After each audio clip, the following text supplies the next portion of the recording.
आशा करता हूँ आप सब बहुत अच्छे होंगे। मेरा नाम है सिद्धांत अग्निहोत्री। स्टडी ग्लोस पे आपका बहुत बहुत स्वागत है।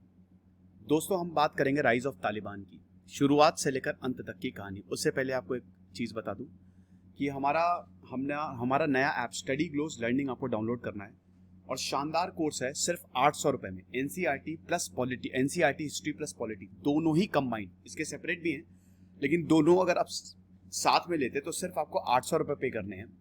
ये अभी इंट्रोडक्टरी ऑफर है। 1000 रुपये का टोटल कोर्स है। सिड 20 लगाइए, एक्स्ट्रा 20% ऑफ मिलेगा। So you will be getting 200 of, that means 800 के कोर्सेज मिलेंगे। तो बात करेंगे हम, और हमारा नया ऐप डाउनलोड करिएगा स्टडी ग्लोस लर्निंग। 3 कोर्सेज हमने, ये पहला बता दिया, बाकी 2 और बता दूंगा अभी। तो अब अफगानिस्तान की बात करेंगे, राइज ऑफ तालिबान।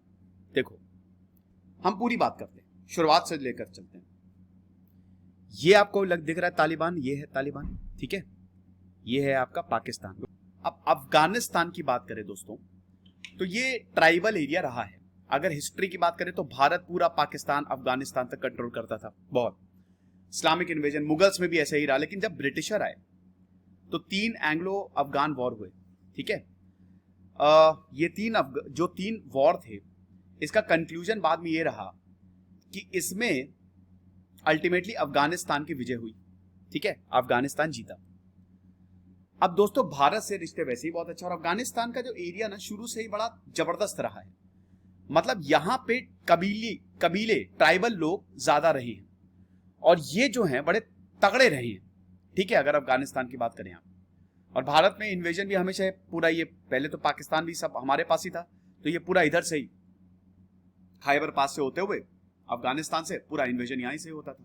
और फिर भारत पूरा, आप समझिए कि जब महाराजा रंजीत सिंह थे, सिख एम्पायर 1799 की बात कर रहा हूँ, इसी दौरान ही एंग्लो अफगान वॉर हुआ था, तो सिख एम्पायर पूरा यहां तक एक्सटेंड करता था। लेकिन वही है कि ब्रिटेन का फाइनल जो थर्ड एंग्लो अफगान वॉर हुआ, तो इसमें पूरा ब्रिटेन पीछे हट गया।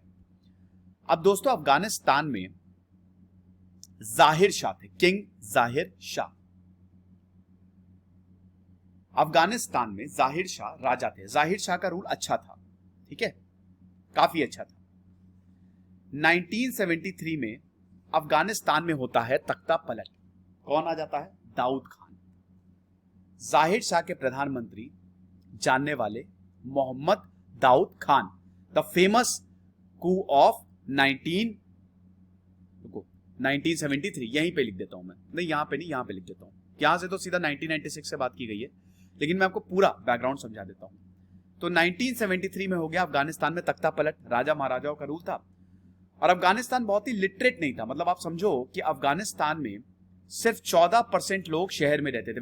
वैसे भी अफगानिस्तान पूरा पहाड़ी एरिया है, बंजर एरिया है, लेकिन अफगानिस्तान में पेट्रोलियम प्रोडक्ट्स, नेचुरल गैस और स्पेशली ओपियम भर भर के यहां पे मिलते हैं। आपको पता है ये ओपीएम, ये जो ओपीएम मिलता है ना भैया, ओपीएम कितना ज्यादा इंपॉर्टेंट होता है। ये ड्रग्स है ना, पूरी दुनिया में भेजा जाता है, ये अफगानिस्तान में मिलता है। अमेरिका जब यहाँ पे घुसा ना अफगानिस्तान में, तो अमेरिका को यही लगा था कि खूब हम अफगानिस्तान का फायदा उठाएंगे, यहाँ पे जो नेचुरल प्रोडक्ट्स हैं, मतलब जो पेट्रोल है, नेचुरल गैस है, वो सब हम ले लेंगे। आतंकवाद तो बस एक बहाना था, वो तो था ही, लेकिन फिर भी अमेरिका की दाद देनी पड़ेगी, क्योंकि अमेरिका ने काफी शानदार काम किया है। कुछ भी हो, देखिए अमेरिका कुछ भी हो, कितनी भी वो गड़बड़ करता हो, लेकिन लीडर तो है वो, लीडरशिप स्किल्स तो अमेरिका, और बहुत अच्छी बात है कि इस समय अमेरिका जो है वो दुनिया को लीड करता है।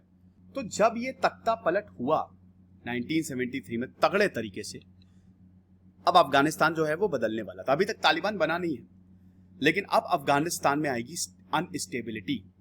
जब मोहम्मद दाऊद खान, देखिए इस समय आप समझिए पीडीपीए 1965 में बनी। PDPA, people's democratic party of Afghanistan, minority political party थी। 1973 में दाऊद खान ने पूरी पावर ले ली, जाहिर शाह को हटा दिया। अब ये पीडीपीए आपको भले ही लग रहा है, लेकिन ये थे कम्युनिस्ट, समझ रहे हैं, पर डेमोक्रेसी आप भूल जाइए, थे कम्युनिस्ट। और एक तरीके से पीडीपीए में बहुत जल्द, पीडीपीए ने पूरी सत्ता ली, लेकिन बहुत जल्द इसमें 2 डिवीजन हो गए। एक बन गया खल्क फैक्शन, जो कि थोड़ा एक्सट्रीम था, कट्टर था, और एक परचम, और दोनों ही नाम से पेपर आते थे, ठीक है। ये सारी चीजें हुई, सब कुछ बढ़िया चल रहा था। अगेन 1978, 17 अप्रैल 1978 को चीजें फिर से बदली। जब परचम के मीर अकबर खैबर को मर्डर करवा दिया। मैंने अभी आपको क्या बताया, परचम जो था वो एक मॉडरेट तबका था, वो थोड़ा सा चेंज में विश्वास रखता था। खल्क जो था देवर एक्सट्रीमिस्ट, वो बोलते थे ऐसी की तैसी कर देंगे, टांग देंगे बीच चौराहे पे, बात नहीं मानी तो भैया इन्होंने बोला ये परचम वाले बहुत टांग अड़ा रहे हैं, मिटाओ इनको, उड़ा दो सबको। तो मीर अकबर खैबर को मर्डर कर दिया गया इनका। अब उसके बाद प्रॉब्लम बहुत ज्यादा थी। हाफिजुल्लाह अमीन जो कि लीडर थे उनका हाउस अरेस्ट में किया, दिक्कतें बहुत ज्यादा हुई। और सबसे बड़ी चीज 27 अप्रैल शाम को फाइनली हम देखते हैं कि दाऊद सरकार ने खल्क फैक्शन को ओवरथ्रो कर दिया। ठीक है, मैंने शायद उल्टा बोल दिया, हम रियली सॉरी, खल्क और परचम उल्टा बोल दिया। एक्चुअली खल्क जो थे वो थोड़े से मॉडरेट्स थे, परचम एक्सट्रीमिस्ट थे। तो यहां पे हम ये देखते हैं कि 1978 को आ जाता है सौर रेवोल्यूशन, दैट्स इट। ठीक है, सौर रेवोल्यूशन, क्रांति आ गई, कम्युनिस्ट आ गए, पूरी तरीके से कम्युनिस्टों का बोलबाला हो गया। ओके, अब हम ये देखते हैं कि सोवियत आ गया। बहुत ज्यादा अनस्टेबिलिटी, पॉलिटिकल अनस्टेबिलिटी, लीडर्स कौन होगा, लीडर्स में आपस में बहसबाजी। सोवियत आ गया और सोवियत घुस गया। सोवियत चाहता था यहां पे कम्युनिज्म बहुत ज्यादा फैले। तो हम ये देखते हैं कि हाफिजुल्लाह अमीन को वापस लाया गया और उस समय जो ताराकी थे उनको खत्म किया गया। 1979 में फाइनली सोवियत की हेल्प से दोबारा लीडरशिप स्टैब्लिश हुई और पीडीपीए का रूल चला। अब आप ये देखिए, सोवियत, पीडीपीए जो कि कम्युनिस्ट थे, ये दोनों रूल किए। यहां पे पीडीपीए काफी डेवलप किया। देखिए उस समय लिटरेसी रेट खाली 4% था, बिल्कुल इलिटरेट, पढ़ाई का कुछ नामो निशान नहीं। 14% अफगानिस्तान के लोग जो थे वो गांव में, शहरों में रहते थे, क्योंकि सड़क बनी ही नहीं थी, टेरेन बड़ा मुश्किल था, बाकी सब गांव में। पीडीपीए ने काफी डेवलपमेंट किए, सोशलिस्ट मॉडल था सोवियत की हेल्प से। यहां पे औरतों को ज्यादा राइट्स दिए, यहां पे स्कूल खुलवाए, तो काफी कुछ हुआ डेवलपमेंट के लिए। लेकिन ये अफगानिस्तान के लोगों को पसंद नहीं आया। उनको लगा कि ये लोग हमारे परंपरा चली आ रही है, जो कल्चर ट्रेडिशन चला रहा है, उसमें हस्तक्षेप कर रहे हैं। तो अब यहां पे शुरू होता है तालिबान का उदय। हम यहां पे देखते हैं कि मुजाहिदीन का उदय होने लगा। ठीक है, ये मुजाहिदीन जो कि सरकार के खिलाफ लड़ रहे थे। अब ओसामा बिन लादेन भी एक मुजाहिद था सरकार के खिलाफ। अब देखो डायनेमिक्स क्या बने, शुरू हो गया सोवियत अफगान वॉर। अब एक तरफ था सोवियत और पीडीपीए सरकार अफगानिस्तान की, दूसरी तरफ ये मुजाहिद जो कि अपने देश के लिए लड़ रहे थे। हम कभी भी इन कम्युनिस्टों को अपने देश पे कब्जा नहीं करने देंगे। इनका साथ दिया सोवियत ने, ठीक है, सॉरी अमेरिका ने, I am really sorry, USA ने। अमेरिका के रोनाल्ड रीगन की बहुत फेमस तस्वीर है कि वो मुजाहिदीन के साथ बैठे हुए हैं और वो पूरा सप्लाई कर रहे हैं। अब एक तरफ था सोवियत और सरकार अफगानिस्तान की, दूसरी तरफ था अमेरिका। आज जो आतंकवाद की इतनी बड़ी बहस होती है ना, यही बोला जाता है कि actually what you sow you reap. इन आतंकियों को तालिबान में या जो भी अफगानिस्तान में जो भी चल रहा है, एक्चुअली में ये सब अमेरिका का किया धरा है। अमेरिका ने ही आतंकवाद को जन्म दिया। रोनाल्ड रीगन के साथ फोटो खिंचवाई मुजाहिदीन ने, भयंकर सपोर्ट दिया। 1979 सौर रेवोल्यूशन के बाद 1989 तक सोवियत अफगान वॉर चला है और इसके बाद ऑपरेशन साइक्लोन अमेरिका ने भर भर के फंडिंग की है इन आतंकियों को, आपको पता है। और ये फंडिंग डायरेक्टली तो कर नहीं सकते थे, इनडायरेक्टली की। पाकिस्तान इनको ट्रेनिंग देता था, पाकिस्तान की आईएसआई इन मुजाहिदीन को ट्रेनिंग देती थी। इसका रिजल्ट क्या हुआ कि 1989 आते आते सोवियत को यह पता चल गया सोवियत को कि भैया हम इनसे नहीं लड़ सकते, और सोवियत वापस चला गया। अफगानिस्तान में यह है, आपको शुरुआत में लगेगा अरे अफगानिस्तान, अरे इनको तो ऐसे उड़ा देंगे। अमेरिका को भी यही लगा, सोवियत को भी यही लगा था। लेकिन दोस्तों ये लोग लड़ाके हैं ही, ये आज से नहीं बहुत टाइम से।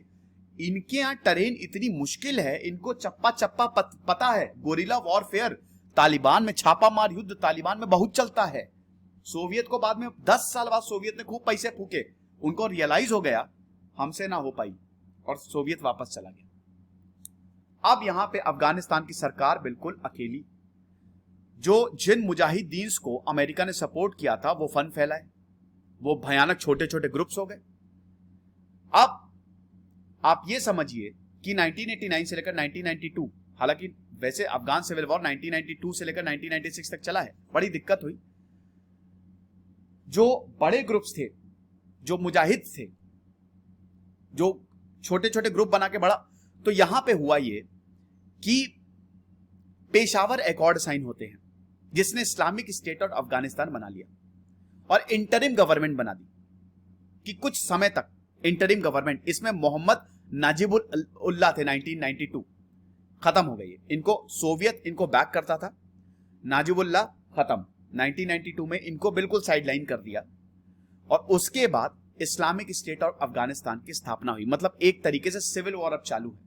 अफगानिस्तान की सरकार एक समय है और इधर खड़ी हुई है जो आज की प्रॉब्लम है ना, मुजाहिदीन, बड़े बड़े ग्रुप्स, समझे आप।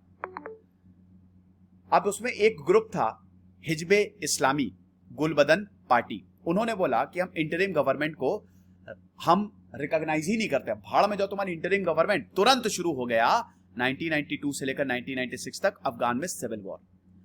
1994 एक बहुत बड़ा एक मूवमेंट आता जब मुल्ला मोहम्मद उमार, जो कि तालिबान का बाद में लीडर बना, उसने तालिबान की स्थापना की। 1994 50 स्टूडेंट्स को उसने गैदर किया। उमर बहुत डिसअपॉइंटेड था कि अभी तक हम जीत नहीं पा रहे हैं। 50 स्टूडेंट्स को उसने गैदर किया और बनाया तालिबान। तालिब मतलब होता ही स्टूडेंट है। एक महीने के अंदर अंदर 15,000 स्टूडेंट्स तालिबान में आ गए। ये सब के सब एक के बाद एक ज्वाइन किए। अब दोस्तों एक नया ग्रुप हो गया है। छोटे छोटे ग्रुप्स को एकदम कंबाइन करके बना रहे हैं बड़ा ग्रुप। तालिबान ने, जब तालिबान की अच्छी खासी ताकत हो गई, आईएसआई ऑलरेडी फंड कर ही रही थी, पैसे की कोई कमी थी नहीं। अमेरिका ने बाद में बोला कि हम तुमको पैसे नहीं देंगे। अमेरिका ने विड्रॉ कर लिया कि भैया अब हम तुमको पैसे नहीं देंगे। बहुत गुस्सा आ गए थे, कह रहे ऐसे कैसे, लेकिन पाकिस्तान का पूरा सपोर्ट था और ऊपर से इनके पास जबरदस्त हथियार। तो कितने दिन अफगानिस्तान की सरकार चलनी थी, यही हुआ। इन्होंने बड़े शहरों पर कब्जा करना शुरू कर दिया, जो आज कर रहा है तालिबान। 400 से ज्यादा डिस्ट्रिक्ट थे। देखते ही देखते दोस्तों 26 सितंबर 1996 तालिबान ने तगड़ा अटैक किया। छोटे शहरों पे कांधार और इधर नॉर्दर्न अफगानिस्तान पे पूरा कब्जा हो ही गया था।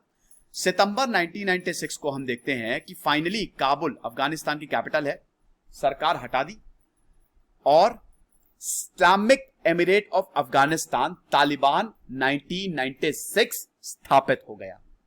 अब होने वाला है कबाड़ा, ठीक है। तालिबान रूल, तालिबानाइजेशन, तालिबान 1996 में अफगानिस्तान में आ गया। सबसे पहले औरतों पे शिकंजा कसा इन्होंने। औरतों को कोई भी राइट्स नहीं दिए इन्होंने। औरतों को मारा जाता था, स्कूल जाती थी औरतें, बंद कर दिया। औरतें मेल गार्जियन के बिना बाहर नहीं जा सकती, कोड़े मारे जाते थे। कोई रेप कर रहा है तो रेप को नहीं, औरत को सजा दी जाती थी। रेप जो कर रहा है उसको नहीं। म्यूजिक, डांसिंग, टेलीविजन, वीडियोज, अगर घर में आप तस्वीर लगाएंगे, अगर आप हंसेंगे बहुत तेजी से, अगर आप ताली बजाएंगे कोई स्पोर्ट्स इवेंट में, तब भी आपको सजा दी जाती थी। भयानक। अगर आप तस्वीर देखेंगे ना, आपकी रूह कांप जाएगी। शिया का ऑपरेशन, भयंकर तरीके से शिया का ऑपरेशन, ज्यादातर दे आर कन्वर्टेड टू सुन्नी। ये सब तालिबान ने किया, सब कुछ। ऊपर से तालिबान अब 1996 से ये डार्क पीरियड था पूरी दुनिया के लिए, क्योंकि तालिबान ने अल कायदा का उदय हुआ और बड़े बड़े आतंकी, तालिबान एक तरीके से आतंक की जमीन बन गया। भारत इतना बोल रहा था कि भैया अब अमेरिका से कि हमारी सुनो, हम आतंकवाद से पीड़ित है, लेकिन अमेरिका बोल रहा था अरे तुम जाओ यार, दिमाग ना खराब करो, क्योंकि अमेरिका को लग रहा था 7 समुंदर पार वो सुरक्षित है। 1996 से लेकर 2001 तक रूल चला। अब ये हुआ कैसे, 2001 तक ही क्यों रूल चला, मैं आपको बताता हूं। तो अब हम अपने, आई होप आपको बैकग्राउंड बहुत अच्छे से क्लियर हो गया। तो तालिबान बना, ठीक है, ये सब मैं आपको ऑलरेडी बता ही चुका हूं। अच्छा, एक चीज और है, हमारे यूपीएससी के शानदार कोर्सेज, यूपीएससी का फाउंडेशन कोर्स, जिसमें हम एनसीईआरटी फ्री दे रहे हैं, जिसमें हम टेस्ट सीरीज फ्री दे रहे हैं, जिसमें हम GS1, GS2, GS3, GS4 सब कुछ प्रॉपर तरीके से 1000 घंटे से ऊपर क्लासेस, आपको सिर्फ और सिर्फ सिड 10 यूज करना है। ये पूरा का पूरा कोर्स जो कि 2022 को फोकस करेगा, आपको 13,500 का मिल रहा है। डिस्क्रिप्शन कमेंट बॉक्स में हमारे नए ऐप का लिंक है, स्टडी ग्लोज लर्निंग ऐप, उस पर क्लिक करें, आज ही इस कोर्स को अवेल करें। तो जो मूवमेंट था, मैंने बताया कि बहुत सारे लोग आए, ठीक है, और चलिए सब तो मैं आपको बता ही चुका हूं। तो अब क्या हुआ कि तालिबानाइजेशन शुरू हो गया बहुत तगड़े से। तालिबान अपना लॉ, शरिया लॉ, ठीक है, और प्रॉपर तरीके से मारना शुरू किया सबको, सबके राइट्स छीनने शुरू किया, औरतों की तो बुरी हालत थी। तो अब ये था कि एकदम खुले आम सब कुछ बिकता था वहां पे। ये हुआ कि तालिबान को रोका कैसे जाए। तालिबान रुकने वाला था नहीं, बहुत सारी एम्बेसीज पे हमला किया ऐसे। तो अब क्या हुआ कि 9/11 अटैक होता है। तो मैंने बताया ना कि यहां पे तालिबान जो है वो आतंक की जमीन बन गया था। यहाँ पे बड़े बड़े आतंकी जो है वो रहते थे, प्लानिंग करते थे। पूरी की पूरी 9/11 की प्लानिंग जो है ओसामा बिन लादेन ने पूरी प्लानिंग, रिक्रूटमेंट सब तालिबान में रह के की, सब अफगानिस्तान में रह के की। तो बहुत ज्यादा प्रॉब्लम होती थी। और ये देख सकते हैं आपकी औरतों के लिए क्या एकदम नर्क था। चलो आगे बढ़ते हैं। ये आप देख सकते हैं कि तालिबान कौन कौन से डिस्ट्रिक्ट को कंट्रोल करता है। अभी अगर बात करें, देखिए अभी तो बहुत बुरी हालत है। आप समझिए कि 400 में से 50 से ज्यादा डिस्ट्रिक्ट पे पूरा तालिबान का कंट्रोल आ गया है। और ऐसा बोला जा रहा है अगर ऐसे ही चलता रहा तो अगले 6 महीने में तालिबान अफगानिस्तान की कैपिटल काबुल को कंट्रोल कर लेगा। और अगर काबुल आया कंट्रोल में तो अफगानिस्तान गई। अब ऐसा क्यों हो रहा है अभी हम बात करेंगे। ये लीडरशिप आप देख सकते हैं, ठीक है। ये अभी की ये फॉर्मर तालिबान चीफ थे, लीडर हैं सिंस 2016। ये पॉलिटिकल डेप्यूटी उमर तो मर गया, ठीक है, उसका तो देहांत हो गया, वो तो गया ही। ये देख सकते हैं फिर एक डेप्यूटी, फिर उसके बाद एक और डेप्यूटी, ये सीनियर जज, देन देयर इज कमीशन। इनका पूरा ऑर्गेनाइज्ड स्ट्रक्चर है। आप ये मत समझिए कि दे आर नॉट ऑर्गेनाइज्ड, ये प्रॉपर तरीके से ऑर्गेनाइज्ड है। Military, intelligence, political, economic, 13 others. तो हर एक चीज पे कमिटी बैठाई गई है, समझे आप। तो दुनिया कैसे रिस्पॉन्ड कर रही है अगर तालिबान की बात करें, how has the world responded. तो फिलहाल हम स्टोरी देख लेते हैं। पहले हुआ क्या कि अमेरिका को लग रहा था कि बहुत सब कुछ बढ़िया है, ठीक है, हम पे कभी हमला नहीं हो सकता। 9/11 अटैक होते हैं। 11 सितंबर को ट्विन टावर में 2 प्लेन घुस गए, पूरा का पूरा ट्विन टावर ढह गया।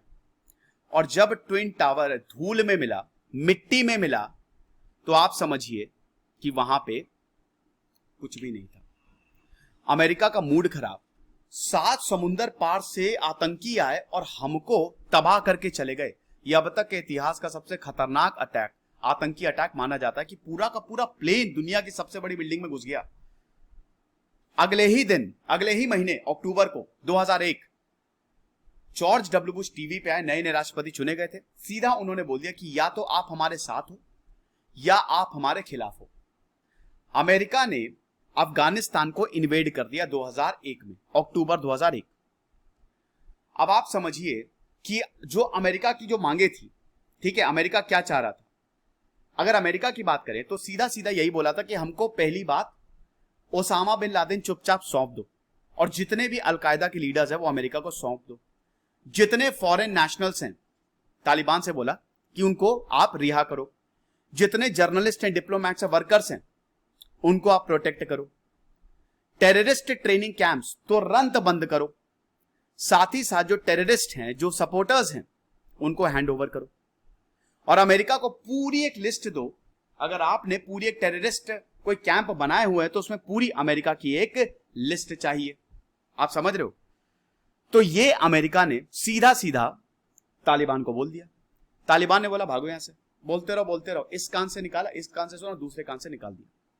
तालिबान ने सब मानने से मना कर दिया और यही इनकी पतन का कारण बना। अमेरिका पूरी फोर्स लेके तालिबान में घुस गया, अफगानिस्तान में घुस गया। ऑपरेशन एंड्यूरिंग फ्रीडम चलाया गया। भगा भगा के मारा, एक एक को भगा भगा के मारा, सब तितर बितर कर दिया अमेरिका ने। शुरुआत में अमेरिका के साथ, अमेरिका ने सोचिए लाखों लाखों सैनिक यहां पे भेज दिए। अमेरिका के साथ सिर्फ अमेरिका नहीं था, उसमें ब्रिटेन भी था, कनाडा भी था, ऑस्ट्रेलिया भी था, भारत भी इधर पूरा कंस्ट्रक्शन वर्क चला रहा था, अभी भी चला रहा है अफगानिस्तान में। इंफ्रास्ट्रक्चर सपोर्ट पूरा, वहां पे बिल्डिंग्स बनाना है, स्कूल्स बनाना, वो सब भारत दे रहा था। कितनी बार भारत के ऊपर भी हमले हुए हैं, भारत के सैनिकों के ऊपर भी हमले हुए हैं। तो समझिए अमेरिका पूरी ट्रूप्स लेके, पूरी सेना लेके पहुंच गया तालिबान में, अफगानिस्तान में, और अफगानिस्तान को सबक सिखाना शुरू कर दिया। अमेरिका ने वहां पे इलेक्शंस करवाए, अमेरिका ने दोबारा वहां पे स्कूल्स, और थोड़ा औरतों की जो हालात थी वो काफी सुधरा वहां पे। स्कूल्स में औरतें जाने लगी, मेडिकल कॉलेजेस कह रहा हूँ कि जो डॉक्टर्स थी, मेडिकल फैसिलिटीज स्कूल्स में औरतों को वहां पे तैनात किया। अब ये सब इधर उधर भाग गए। अब शुरुआत में तो 2007 तक तो सब कुछ बहुत बढ़िया चला। समझ लीजिए कि नेटो 1,30,000 1.5 लाख के करीब सोल्जर्स तैनात थे अफगानिस्तान के 50 देशों से अफगानिस्तान में, और इसमें सबसे ज्यादा अमेरिका के थे। तो समझ लीजिए तालिबान की कमर तोड़ के रख दी। इससे पहले हम आगे बढ़े, हमारा पेपर 1 का शानदार कोर्स सिर्फ और सिर्फ आपको 5,000 में नहीं, सिर्फ 2,500 में मिलेगा। देखिए इन 5,000 में भी 50% ऑफ है। आपको जो कूपन कोड है SID50 यूज करना है, you will get extra 50% of. सिर्फ 2,500 में आपको कोर्स मिलेगा, यूजीसी नेट पेपर 1।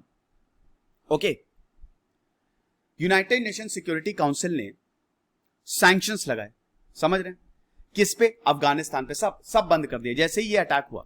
और एक तरीके से अफगानिस्तान को, आज अफगानिस्तान दुनिया की सबसे डेंजरस कंट्री है, आपको पता ही है ना। तो वही है कि अमेरिका घुस गया, लेकिन हुआ क्या कि तालिबान खत्म नहीं हुआ। 2007 ऐसा लगा कि तालिबान खत्म हो गया है, लोग खत्म हो गए आतंकी, लेकिन ये छुप छुप के वार करने लगे। अब अमेरिका का एक मोटिव और था कि यहां पे नेचुरल गैस, तेल के खूब सारे भंडार है, ओपीएम है, तो हम खूब ज्यादा पैसा कमाएंगे। हम इन्वेस्ट कर रहे हैं, अभी हम पैसा फूक रहे हैं भाई, सेना में, वहां पे रहने में सब लगता है ना, लेकिन हम पैसा बहुत कमाने वाले हैं। साथ ही साथ अमेरिका में फिर से जैसा वियतनाम वॉर में हुआ था, वैसे अब अमेरिका के ऊपर प्रेशर बनने लगा। जॉर्ज बुश से ये बोलने लगे कि भाई एक बात बताओ, उनकी प्रॉब्लम है, हम क्यों फट्टे में टांग अड़ा रहे हैं? पूरी दुनिया में पलीता सुलगाते रहते थे जॉर्ज डब्ल्यू बुश, पूरी दुनिया में घूमते रहते थे, जहां पे भी लगता था। तो सबने बोला कि भैया उनकी प्रॉब्लम, हम अपने सैनिक वहां पे क्यों भेज रहे हैं?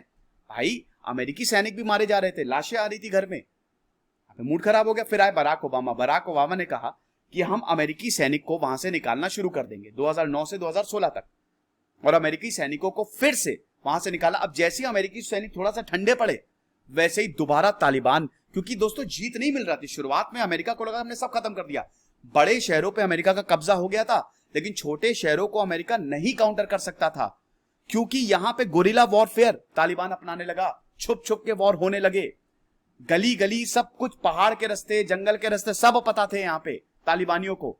तो अमेरिका को अब दिक्कतें होने लगी, प्रॉब्लम्स होने लगी, और अफगानिस्तान में जो लोग थे वो भी कहीं ना कहीं इनके साथ थे, इनका सपोर्ट करते थे। तो ये सब आप देख सकते हैं कि $3.3 बिलियन एड भी दी अफगानिस्तान को, सब कुछ हुआ, ये प्लेज हालांकि हुआ था। तो ये सब, तो फाइनली हम देखते हैं कि बराक ओबामा ने ये बोला कि अब हम निकाल लेंगे। फिर ऑपरेशन सेंटिनल शुरू हुआ, ठीक है, 2014 के बाद से। और जब बराक ओबामा गए, तब डोनाल्ड ट्रंप ने बोला कि हम निकाल लेंगे, हम एक एक सैनिक को अफगानिस्तान से निकाल लेंगे। और फरवरी 2020 में हिस्टोरिक पीस डील साइन की तालिबान से। अब आप ये समझिए कि अफगानिस्तान के जो लीडर अशरफ घनी थे, प्रॉब्लम ये उनके साथ हो गई कि अमेरिका पहले अफगानिस्तान में आया, यहां पे जो अफगानिस्तान की सरकार थी, अफगानिस्तान की जो मिलिट्री थी, उनको भारत भी ट्रेन करता था और अमेरिका भी ट्रेन करता था, लेकिन अब अमेरिका ने हाथ पीछे खींचने शुरू कर दिए। स्पेशली जो 2020 में पीस डील थी, वो बड़ी दिक्कत कर दी। अब सब पीस डील में कैसे दिक्कत? क्योंकि यहां पे अफगानिस्तान की सरकार और मिलिट्री अभी इतनी एफिशिएंट नहीं कि पूरे, तालिबान बहुत तगड़ा है, तालिबान के पास प्रॉपर हथियार हैं, सपोर्ट है, फंडिंग आती है उनको, तो अभी इतने ज्यादा ताकतवर नहीं है अफगानिस्तान की सरकार कि इनसे निपट ले। लेकिन एकदम से अमेरिका ने बोला कि हम छोड़ के जा रहे हैं, भैया खुद निपटो, क्योंकि अमेरिका को इन 20 सालों में कुछ भी नहीं मिला, ऊपर से इनके सैनिक और मारे गए। तो भाई अमेरिका की भी पागल हो गया है, क्या कर सकते हैं, उसका भी दिमाग फिर गया कि भैया हम क्यों लड़े यहां पे जब हमको कुछ मिल नहीं रहा है यहां पे। फिर अभी आप देख सकते हैं कि हु लीड्स द अफगानिस्तान, ज्यादातर जो लीडर्स हैं वो ऐसा बोला जाता है बाहरी हैं, लीडरशिप काउंसिल वो खुद अफगानिस्तान में नहीं रहते। इसको रहबरी शुरा बोला जाता है, जिसको क्वेटा शुरा बोला जाता है। ये basically it is city in Pakistan, Quetta जिसको कहते हैं, जहां पे उमर और बाकी सब ने रिफ्यूज लिया था जब अमेरिका ने इन्वेड किया था, ठीक है। तो तब से ऐसा बोला जाता है कुछ अरब भाग गए, कुछ पाकिस्तान भाग गए, लेकिन मेन लीडर जो है ना वो बाहर से ही ऑपरेट करते हैं। अभी मौलवी हबीबुल्ला अखुनजादा ये जो हैं लीड करते हैं। 2013 में उमर मर गया और फिर उसके बाद मुल्ला अख्तर मंसूर आए, जिसको 2016 में फिर से, लेकिन अभी ये लीड करते हैं। ये आप लीडरशिप आप देख सकते हैं कि leader, deputies, leadership council, commission, ये सब। ये हमारा personality development for females course है। इसको हमने लॉन्च किया है दोस्तों, सिर्फ और सिर्फ 400 में आपको 50% ऑफ मिलेगा हमारे नए app study gloss learning app. तो आप बिल्कुल इसको अवेल करिए, आपको बहुत ज्यादा फायदा होगा, स्पेशली हमारी बच्चियां। तो क्या अफगानिस्तान, तो ये सब कुछ हुआ, पीस डील साइन हुई। अब दोस्तों पूरा, अभी तो इस पे हम आएंगे, लेकिन पूरा मामला यही है कि अमेरिका अभी सितंबर में, जो बाइडेन आ गए 2020 में, तो अमेरिका अभी सितंबर में चला जाएगा छोड़ के। 11 सितंबर को अमेरिका की एक भी सोल्जर नहीं रहेगा। अमेरिका की यही बहुत बड़ी प्रॉब्लम है। अमेरिका चाह रहा है कि देखो हम पूरी तरीके से अफगानिस्तान को छोड़ नहीं सकते, अगर हमने वापस चले गए तो अफगानिस्तान में फिर आतंकवाद फैलने लगेगा, और जो अभी हो रहा है। तो अमेरिका चाहता है कि हमको कहीं बेस मिल जाए। पाकिस्तान से बात की कि आप हमको बेस दे दो, भारत से बात की आप हमको बेस दे दो, सबने मना कर दिया। लेकिन शायद पाकिस्तान अमेरिका को बेस दे दे, क्योंकि नजर तो रखनी पड़ेगी ना अफगानिस्तान पे, ऐसे एकदम हाथ खड़े नहीं कर सकते।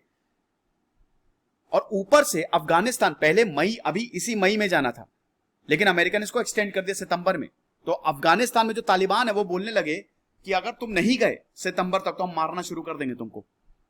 तो प्रॉब्लम ये हो रही है कि तालिबान धीमे धीमे अफगानिस्तान के बड़े शहरों पे कब्जा करता जा रहा है, क्योंकि अब अमेरिका ने हाथ खींच लिए हैं। और अफगानी सरकार इतनी ताकतवर नहीं है। अब बेचारे अशरफ गनी पूरी दुनिया घूम रहे हैं मदद के लिए कि आप हमारी मदद कर दो, हमारी मदद कर दो, लेकिन कोई आगे ही नहीं आ रहा है। तो प्रॉब्लम ये है। तो आप देख सकते हैं कि अफगानिस्तान तालिबान को सपोर्ट करता है। देखिए पश्तून्स है अफगानिस्तान में, पश्तून्स है, और अफगानिस्तान का पश्तून एक ट्राइब, बहुत शानदार ट्राइब रही है। अफगानिस्तान में मैक्सिमम आपको पश्तून मिलेंगे, कुछ पश्तून आपको पाकिस्तान में भी मिलेंगे। और अफगानिस्तान का ये हमेशा से सपना रहा है कि सारे पश्तून एक साथ हैं और रूल करें, ठीक है। तो अफगानिस्तान में क्या जो अफगान है वो तालिबान को सपोर्ट करते हैं? नहीं। आप समझिए कि अफगानिस्तान में खाली 13% लोग हैं, 13% अफगान तालिबान को सपोर्ट करते हैं। ये जीत है इंसानियत की। आप समझिए कि तालिबान के खिलाफ अभी कुछ नॉर्दर्न सिटी जो अफगानिस्तान में, वहां के लोगों ने हथियार उठा लिए हैं कि हम इनको रोकेंगे। लोग चाहते हैं अमन चैन हो। मैं एक वीडियो देख रहा था दोस्तों सीरिया में, उसमें एक बच्चा था और उसका पिताजी उसको बता रहा था कि देखो ये बम गिर रही है, सबकी खेल है। जैसे लाइफ इज ब्यूटीफुल मूवी नहीं आई थी कि जब जो उनको कंसंट्रेशन कैंप, ज्यूज को कंसंट्रेशन कैंप ले जाया जाता है, तो एक फैमिली जो होती है जिसको कंसंट्रेशन कैंप ले जाया जाता, तो बाप अपने बच्चे से बोलता है कि बेटा ये सब खेल चल रहा है। ऐसे ही सीरिया में एक वीडियो आया था, उसमें बाप बताता अपने छोटे बेटे को कि बेटा खेल है ये, तो जैसे ही पटाखा फूटा है, ये पटाखा फूटा, बच्चा खुश हो जाता है। लेकिन वो इतनी इमोशनल वीडियो थी कि क्या बताएं। लोग अमन चैन को ही सपोर्ट करते हैं, लोग चाहते हैं कि शांति हो। भैया अब हमसे नहीं होता। तो ज्यादातर अफगान नहीं सपोर्ट करते तालिबान को, लेकिन फिर भी प्रॉब्लम है। फिलहाल अभी स्टेटस यही है कि तालिबान लगातार अफगानिस्तान पे कब्जा करता जा रहा है, और अगर ऐसा ही रहा तो बहुत बड़ी प्रॉब्लम भारत के लिए भी हो जाएगी, क्योंकि भारत ये आतंकी जो है ना, ये हो सकता है कश्मीर में प्रॉब्लम करे, और पूरी दुनिया के लिए, चाइना के लिए भी प्रॉब्लम है, पाकिस्तान के लिए भी प्रॉब्लम है। तो सबको साथ में आना पड़ेगा और इनको कंट्रोल में रखना पड़ेगा। ये लेक्चर था दोस्तों, एक छोटी सी स्टोरी, इन ब्रीफ कंक्लूजन मैंने आपको बता दिया। आई होप आपको पसंद आया होगा। खुश रहिए, पढ़ते रहिए। दिस इज सिद्धांत अग्निहोत्री साइनिंग ऑफ।